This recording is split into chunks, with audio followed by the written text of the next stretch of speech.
I wasn't in the rap game, I'd probably have a key knee deep in the crack game. Because the streets is a short stop. Either you're slinging crack rock or you got a wicked jump shot. I've known all of you, like back in the athlete days. Taryn specifically, definitely, as a hooper. Jasmine, I remember you running track. So I want to know what about you all's athletic backgrounds have helped or contributed to where you are today as a professional. Anyone can. Yeah. I feel like with being an athlete, it's a mindset that from jump, like, and I still even put that on my resume that I ran track and field in college and stuff like that. It's like, it's a self-motivated thing, especially I know with track, it's like you. And that's it. Against the clock. Right, you against the clock. So it's real like self-motivated, I think. So yeah. I also feel like it helps like with communications too, because for one, like our coach was kind of like, for me, my toughest boss so far. Like I've never had a Coach Brady or a Coach James at Rutgers that was like as hard on me as someone I worked with. So like with that, I feel like I had to like discuss like, okay, no, I don't like this workout. This works for me. Like communicate clear expectations. And I expect that in the workplace too. So like if my boss isn't being clear with me, I'm like, hey buddy, like let's reset here. And what that's do you mean by do. this? That's not easy. That's not easy to do. But like, I have the issue for that. as being a boss. Like I have an issue sometimes, me being a young boss too, with most of my employees older than me. Some of them sometimes having more experience in other fields than me, but not here in this one. I have a hard time with that dynamic. And my experience when I've been on teams, and for me, my, I guess, athletic experience growing up was pageants. I was doing pageants, and it was very, I was doing them on a high level very young. So I had to do a lot of things by myself that a lot of people around me didn't understand. And I had to kind of develop those skills alone, and I feel like as a boss, that's helped me today. It's helped me stay self-motivated. It's also helped me reach for things that other people weren't doing, because I feel like a lot of athletes have more confidence. People who've been competitive growing up, they tend to take that into their real life. So but I also feel like a lot of athletes don't see the connection between what they're learning on the field and what they can apply in their real life. But there's so much. So for me, I would say the biggest thing is just structure. Like having a busy schedule as an adult, it doesn't faze me because it's been the normal forever. You get up, whether it's practice, class, study hall, like you have something to do all the way up until 9-10 o'clock at night. You get your rest, and it keeps going. So if I have too much to do, it feels weird. I'm like, I got 8 hours of free time today. This don't feel right. So it's funny that you say that, because that also presents a challenge for many athletes. Because once they no longer have that structure where they have mandated weights, practice, study hall, film session, et cetera, and they have all the time on their hands. That's where weight gain comes in. So where what comes in? weight gain. I think you enjoy it initially. You kind of get like, you develop anxiety, like, damn, like, okay, what do I do with all this time? Absolutely. So I also want to know, on the contrary, have any of you experienced cons to being former athletes? So being an athlete in college, did you experience any negatives post-college getting into a career field that you feel like being an athlete kind of... Yeah, I was about to say my senior year, I couldn't even finish running track because I had to decide do I want to get an internship or do I want to practice 3 times a day? I knew I wasn't about to be a pro track athlete, so I had to make that decision. It's your coach is no, what you mean? We need a leg on the relay. Where you going? And it's just I had to sit down and make the decision. I can't do that. I have to choose. Now I'm a senior.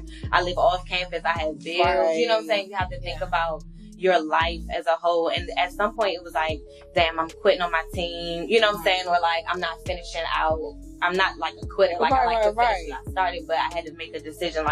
The coaches in the school will use you until they don't need you no more. And then I would have been graduating with no experience. Did you have to forfeit a scholarship in order to do that? Yeah, they wasn't giving me money if I wasn't running. That's a big time decision. it was my last year, and I just felt I just have to focus. I wanted an internship at Bowie. And I was working like full time. So I was just like, I can't do all of this and still have a 3.0 GPA. It's not going to work. So. And it's sad that the schools don't offer, or allocate time in this athlete's schedules their senior years to start preparing for real life. It's find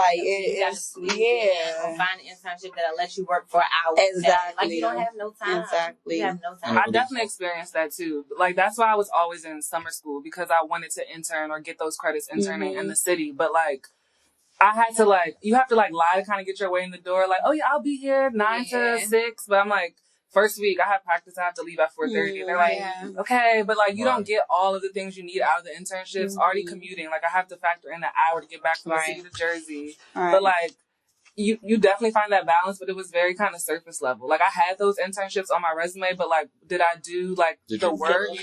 Not essentially because I had to leave early, or I couldn't come sometimes I had meets. Did you feel like your employer kind of looked at you like a hindrance because of your sport? Like, you having to have, certain time frames where I gotta leave. If being honest, where they feel like, okay, I'm not gonna give an opportunity an internship. It's because, like, why would I even have you start this assignment if you're about to leave? Or like, you're not gonna be here on Friday because you have a meet. Like, why would I even give you that? So it's like, it was literally just for the name on the resume, honestly. Not because like we were actually doing work and I was learning and growing from that. So, even some of my teachers was real like cool, like, okay, we know you gotta meet, just send me your schedule ahead of time and you're good. Some of my teachers was like, that counts as one of your absences if you're leaving my class early. I don't care what you're running or what you're. I feel like that only works in high school, like that athlete car. In college, they're like, okay. I think that it needs to be more mandated. So I'll throw something in there, and this will be interesting. So from a male's perspective, I feel like our teachers were more understanding of us traveling and having games and, having to step out of class or whatever the case may be. Do you feel like there was an obvious disparity being women, or not only just being women, but being a member of a non-revenue generating sport? I was about to say, basketball or football. Track versus basketball brings a whole different revenue. And even women's basketball versus men's basketball. I mean, the teachers are looking at you like, you probably need to be in class. The basketball. But I never thought about it from that perspective, though. I just thought it was just kind of like athlete-wide. Like, all right, they understand. Like, we got games. The stands and bleachers are empty at the like, we got a good, like, my sophomore, junior year. So people were like, okay, like, y'all making a little bit of noise, but no. Like, you still gotta come for this final. Like, you're not doing special treatment. Mind you, I had study hall with the football players. They're in there getting their whole test done by the Asian to the left. Like, not even to be like, inspiration, but like, and they're just kicked up, smelling like yesterday, chilling on their phone. Like, are you kidding me? No, but not fair. But and it's not fair. But in the grand scheme of things, that prepared you all much more for the real world and for real life, and it's doing them a disservice. And it's part of why I started my organization, because stuff like that, I don't necessarily blame them at that time. They're younger, you're not thinking, and you're one track mind. But once that time passes and that window of opportunity closes, and it's like, dang, bro, I've been spending 4 years not doing shit. Even post, I feel like after you graduate, I feel like there's so many guys that are still living like a college life dream. I feel like for us, we got to like sever ties. Like, we understood, like,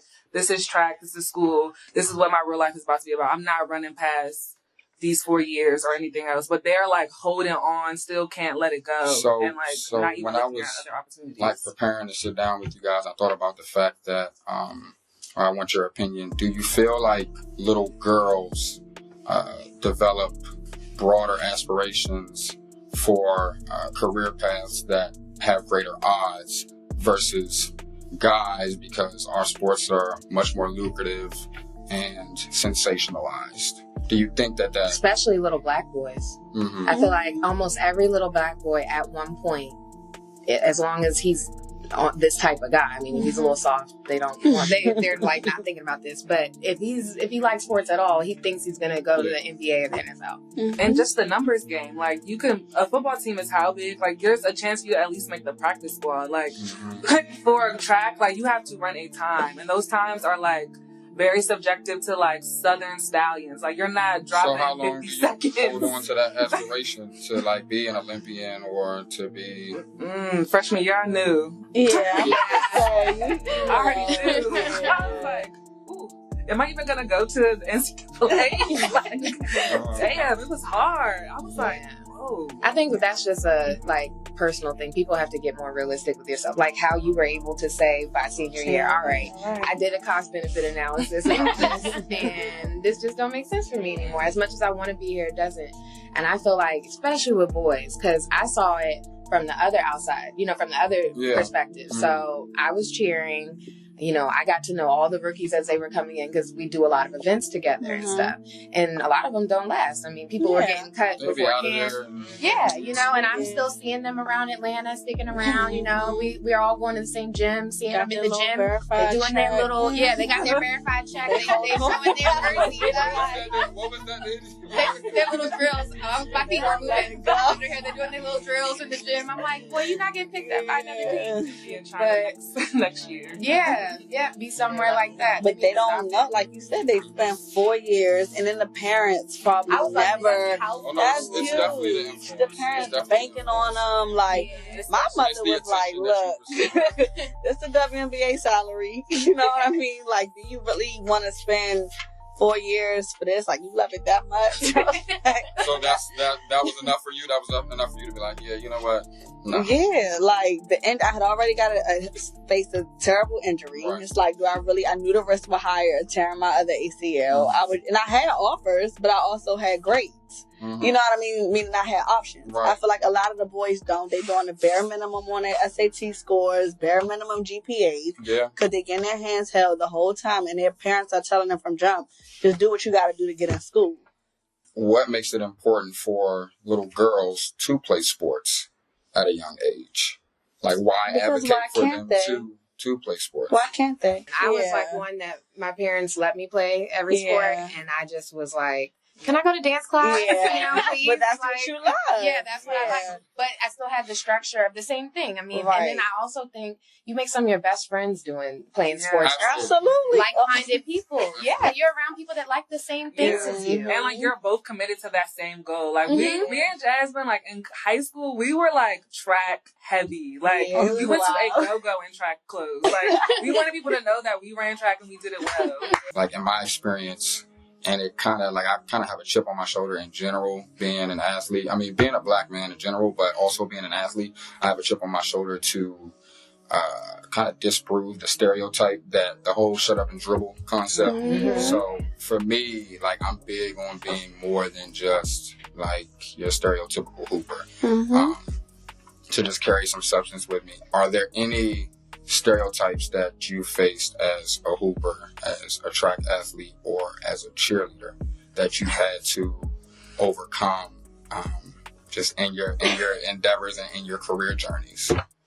Or even if it's just socially, like the dumb jock athlete like stereotype or perception, or like, oh, like what gets a cheerleader, a little bit, but like not for real. Not because really. Like I was participating in class, I was doing my work. I just always had on track clothes. But like it's different with girls. I think with girls, they expect you to be able to be smart and play sports. And honestly, with men, they're just not expecting you to be able to do expectations. In professional industries where they're dominated by white males, do you ever feel at a disadvantage? Do you ever feel like the odds are stacked against you? Do you ever feel like it's too big of a challenge to excel in your career? I feel like it's comfortable for them as long as they can keep you, or they know how to handle you. But once you step out of that, then it's like angry black woman. Yeah. So I feel like that depends on experience. And for me, I'm literally the only black woman at my job, in my office. Yeah. So a part of me is like trying to open everybody's eyes every single day, and a part of me is just like, I'm tired. Please don't let them cut my hair today. I'm not moved. You know what I mean? So it's just like, it's kind of that, for me personally. I always get like, the hair thing. Ooh. I thought about that. What is it? What is that? Like, do you feel like you can't wear your hair certain ways? No, they just have so many questions. Like, they're confused. Like, if your hair is this long one day, but they don't see the track, it's they're like, how long did that take? How did your hair get so long? Like, just so confused. And I'm like, wow. And I'm like, no, I just curled it. Like, why are we talking about my hair? Lashes. They're amazed. Yeah, amazed. In my experience with white men, because I'm getting to the point where I think they liked the box that I was in, so they liked me. It's like, wow, you're doing well. This is a black woman doing something. I would like to do business with her. But now I'm starting to creep up. And I'm starting to be like on their level. And I think that is intimidating. And they're not ready for it. Yeah, this is a new industry that they don't want. And this, historical that they don't want black people they put all black people in jail. Yeah, they put all, we're the ones that are still in jail. Exactly. So how do you excel despite that? Like, how do you one, even prepare to deal with that so it's not too much of a culture shock? Right. And two, how do you continue to persevere through it and not allow that to, like, interfere with your progression in your right, or even just hinder my mind from being able to grow. I think for me the experience was big, so I started working in those environments so early that it's like, man, I'm used to that. I was interning at JP Morgan as a sophomore, so and that was my first like real eye opener. And JP was it Morgan. Tough?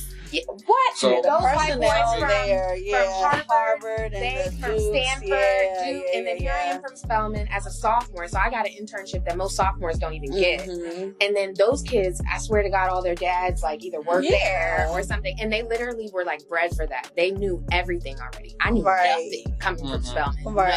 I love Spelman for the connections, but the education is subpar.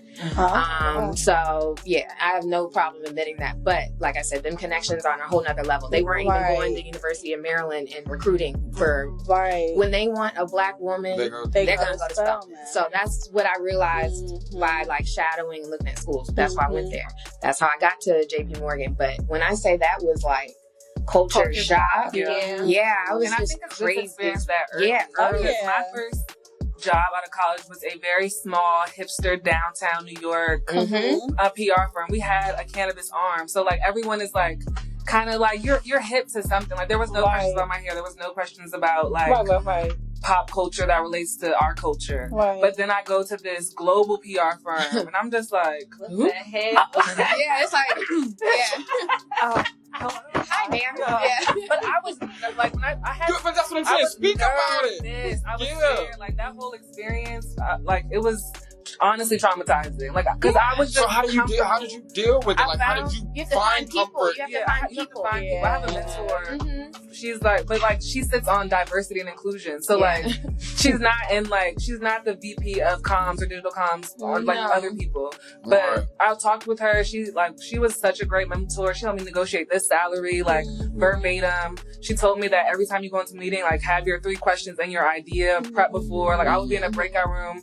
This was after, like, I was just stressed because it was not working. I was like, they are not letting me speak. Like, they literally are not. They would just be like this in a conference room. And I'm sitting there like, can I? Like, so, like, you have, and that's not my personality to be super loud or aggressive. Like, I'm used to, again, this hipster environment where everyone's kumbaya-ing. Like, it's just a vibe. And I was like, is this DC? Like, I was confused, but it was hard. But you have to, like, find someone that you connect with ASAP at those like big firms and just kind of like go under their wing and like she'll put you, and it's good to see too. Like it was helpful that way because when she's in my brand meeting, she was able to like, I see how she moves. I see how she's interrupts professionally, but still like has a good opinion and backs it up. But like, I wasn't as polished, not coming from that type of collaborative open space. So it helped in that regard. But like I said, you having that earlier, so it was still very different coming from Rutgers to like industry. I was still very pigeonholed into black. Like I was in AKA black sorority. I was all black track team. Though that's all I experienced in my classes. Okay, I had group projects with like a few whites, but after that, a few whites.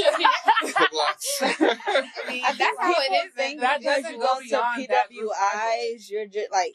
I think people think because you're at a PWI, you would white people. No, typically the black community at PWIs is larger than the black community at a HBCU. Mm-hmm. Like, I know they would tell us that all the time in Maryland. Like, we have more black people at Maryland than some HBUs had in totality. So it's like, you at a PWI, but you with your people. Yeah, period. Like, yeah, because I can relate to the HBCU. Yeah, you see them in class, but it's like, you ain't sitting by him. When you have like the cool on the lacrosse team. Yeah. It's really not, like, you at least even got them in class. The lacrosse team. We don't have no white people in class. Yeah, no white people in class. I took it further. We ain't got no white people in class. We ain't got no white people in the student union. We ain't got white people in the cafeteria. We got fried chicken Wednesdays.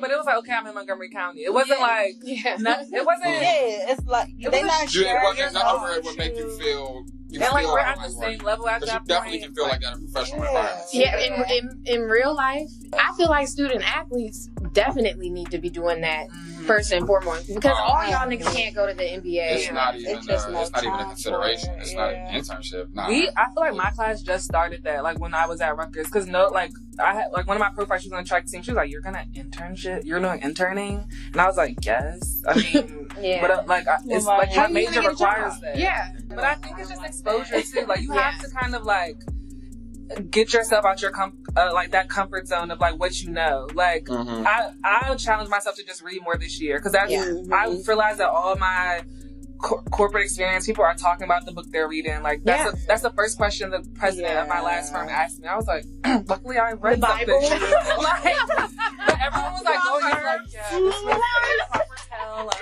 don't let that shit come around. And you're like, "So, come on, how about you?" And it was crazy. We had another meeting, and it was like a Hispanic guy. He was like, "I don't read. I just watch documentaries." And she was like, "Hey, what documentary did you read?" He was like, like it took him. He was like, "Oh, Banksy," and I was like, "Okay, like that's still super urban, but like at least like I just feel like you have to kind of like realize the landscape and try to like find your entry point where it still can be authentic to you." Like I'm reading black books, I'm reading black stories, and I went to a book club with all white women who read An American Marriage. That's a black book, and I was just like, this is about to be interesting because they're talking about like that they don't even, you couldn't even really understand past this book. But I don't know, I think little things like that. I've realized that it's easy to take for granted growing up in this area. Especially going to school in Baltimore City, like that. I'm like, everybody not getting it like us. I would say every time I visit another city, I'm like, man, Atlanta is probably the only place that I'm like, okay, kind of get one of my very close friends that I met at Morgan, he's from the city in Baltimore, and he came out here, like he'd be out here on weekends, but when we were younger, before like we grown living on our own, he came out with me for a weekend, and we drove. I took him through Gated Woodmore. And he was like, bruh, black people live in these houses. All black people live. Mind you, it's in Baltimore, like right down 295 from us. He's like, bruh, this is the craziest shit I ever seen in my life. You're not telling me regular black people live in these houses. I'm like, bro. And it was like one of them things. But it's just like we grew up around that. Like we've been in pool parties in Gator Woodmore since we were younger. So it's different. Like we used to seeing black money, but growing up in different areas and really probably like anywhere else in this country, you're not really seeing that. You're not seeing that. So, I feel like when you say like it starts at home, a lot of they're not getting that at home. So it just leaves me. I'm just like, man, how do they even? Their whole perspective is totally different. You being a founder, CEO, manager, senior executive, what qualities do you have to possess in order to fill those sorts of roles and hats? I think problem-solving skills, like being able to think through something. Because if you want to get to the next level, everybody can be a worker bee. If you can follow directions, you can be a worker bee. And there are jobs that can get you a nice paying salary and you don't have to think too much. But if you want to start making any decisions, if you're going to plan your own things, if you're going to be working with your own clients and have your own accounts, if we're going to found something, you're going to start your own company, you have to be able to foresee problems and then, already have mitigated. Figured out how to fix it before it even happened. And then if something just hits you, you got to be able to think through it.